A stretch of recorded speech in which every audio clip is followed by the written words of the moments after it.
Dave looking for Greenwood. It's caught. It's a touchdown. Hand off. Turbin trying to get to the corner. Not going to be able to do it. The Ram defense gets the stop. Welcome to the Ram Report with Steve Fairchild. Looking at a fire deep, has a man wide open. It's Kaufman out at the 30-yard line. He makes a diving catch. Hi, everybody, and welcome to another edition of the Ram Report with head coach Steve Fairchild. Brian Roth back with you. Colorado State coming off a tough loss on the road at UNLV this past week, a 38-35 setback. And Steve, before we look at some of those highlights, you look back to that contest, and it's one of the more frustrating games I know I've been a part of as a broadcaster at CSU. Really a disappointing loss. I thought we played decent in all areas at times, but we let our guard down at times in all three areas as well. But battled back, had the lead. We're going under 2 minutes, and all we need to do is get a stop. We couldn't do it, and then we had a chance with the ball there to kind of go down and either tie or go ahead late, and couldn't finish that drive either. But I thought the kids played hard, and we just got to find a way to get a win. Colorado State rushed for a season-high 250 yards in the contest in what would turn out to be a seesaw affair from Sam Boyd Stadium. Called tails. Calls tails.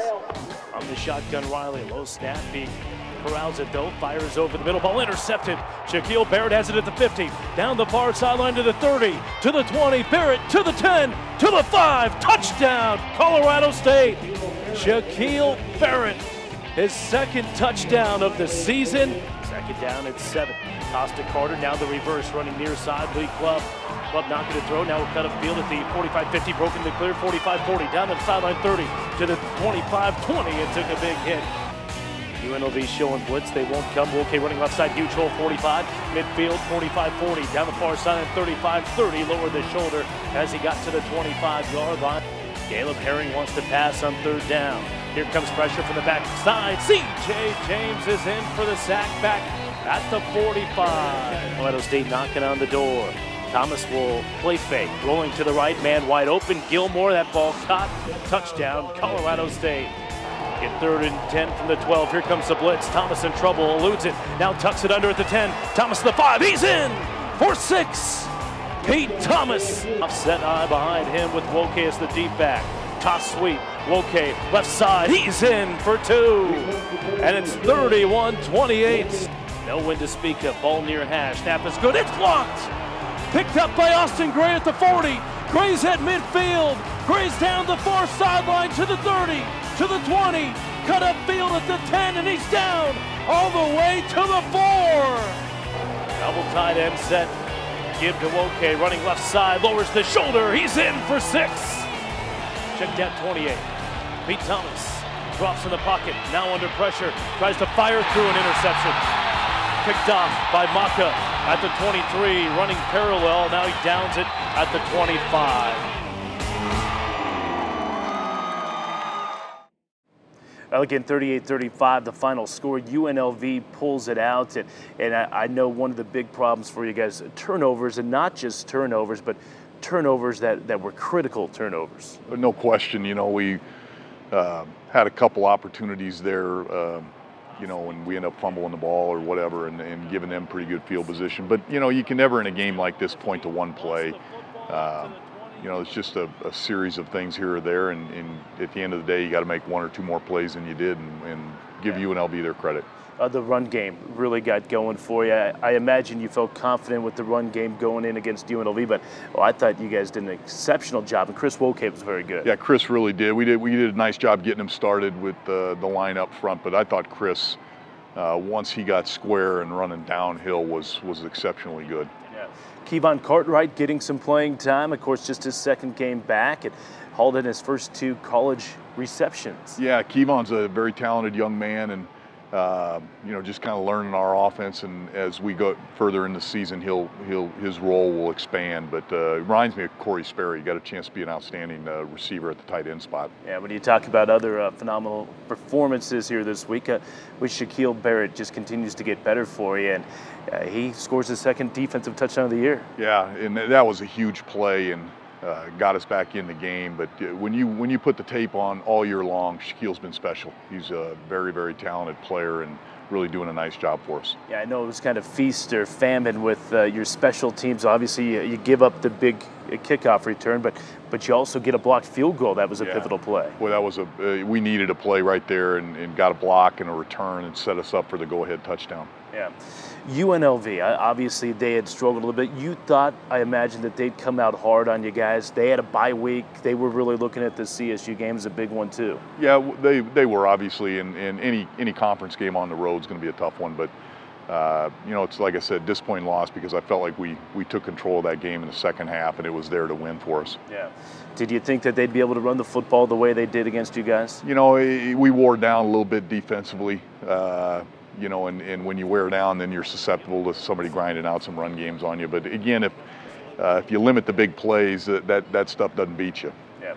Again, a tough loss for Colorado State this past Saturday down in Las Vegas. When we come back here on the Ram Report, we'll take you into that CSU locker room. Stay with us. Up here, there's something that makes the remarkable an inspirational thing. Taking our work with this out of the lab and putting it into these all over the world. Chasing tornadoes from the shadow of the Rockies. A special sensitivity that revolutionized an industry.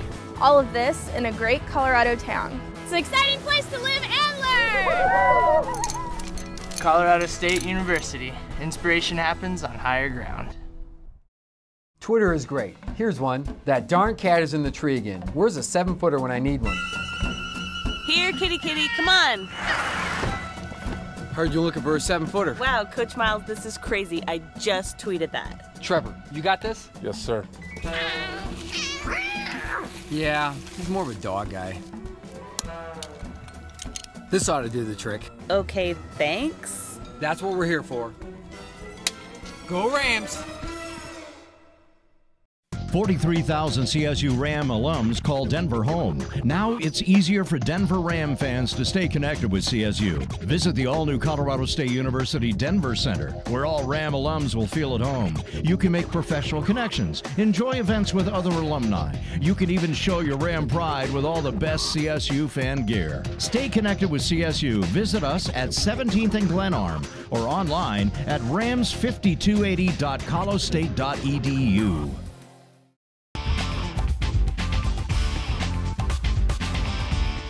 Welcome back here to the Ram Report with head coach Steve Fairchild. Brian Roth back with you again. A tough loss for Colorado State this past Saturday down at Sam Boyd Stadium. UNLV defeats the Rams 38-35, and well, it was a disappointed CSU locker room.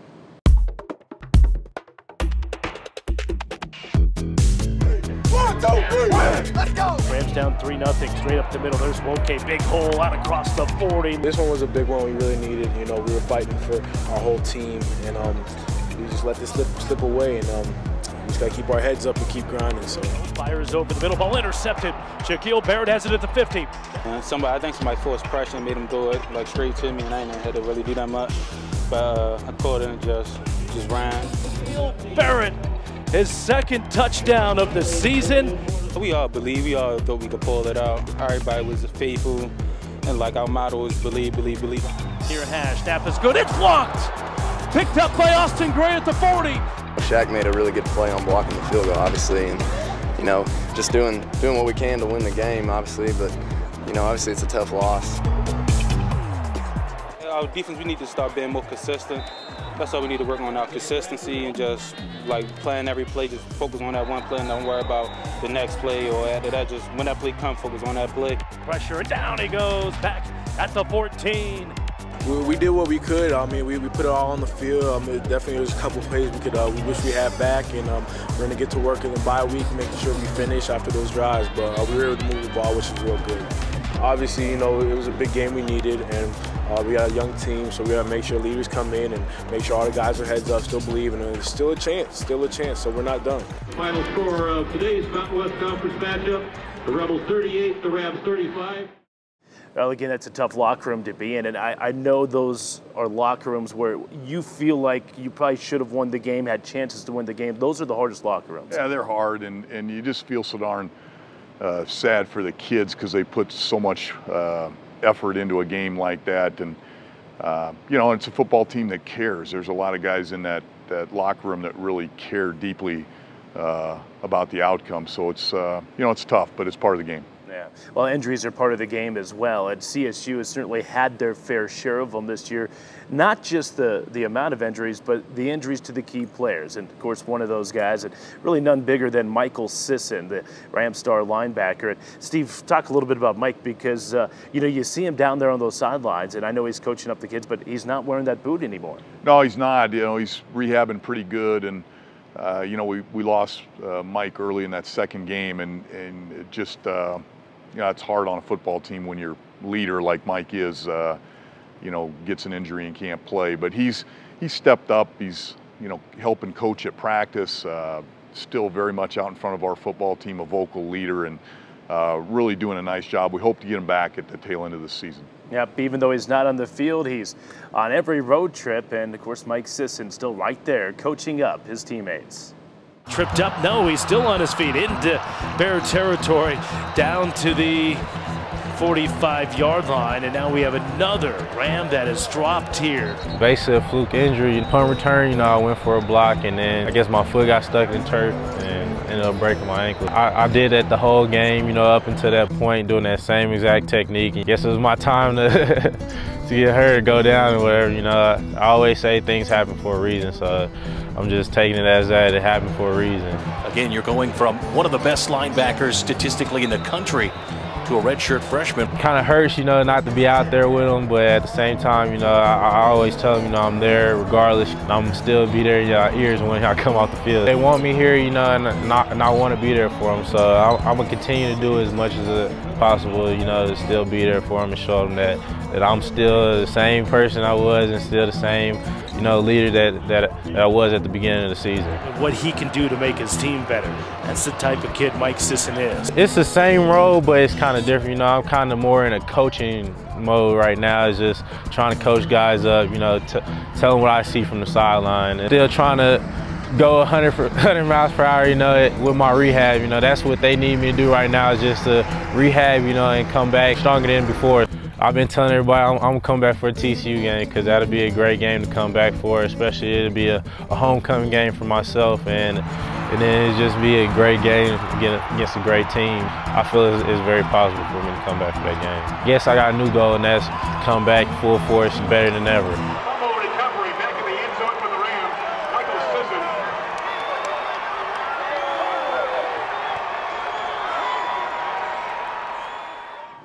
Again, it'll be a big boost when the Rams get Mychal Sisson back. Steve, I know you said Mike wants to come back right away, maybe that TCU game. Who knows when he will be back, but just if you guys can get him back, whether if it's a quarter, a game, 2 games, it would be fantastic. It'd be great. You know, Mike being a senior, for him to have a chance to put his pads on one more time and go out there and play, like you say, for however long would be really, really special for him. It'd be great for our football team, so I'm hoping it happens sooner than later. Yeah.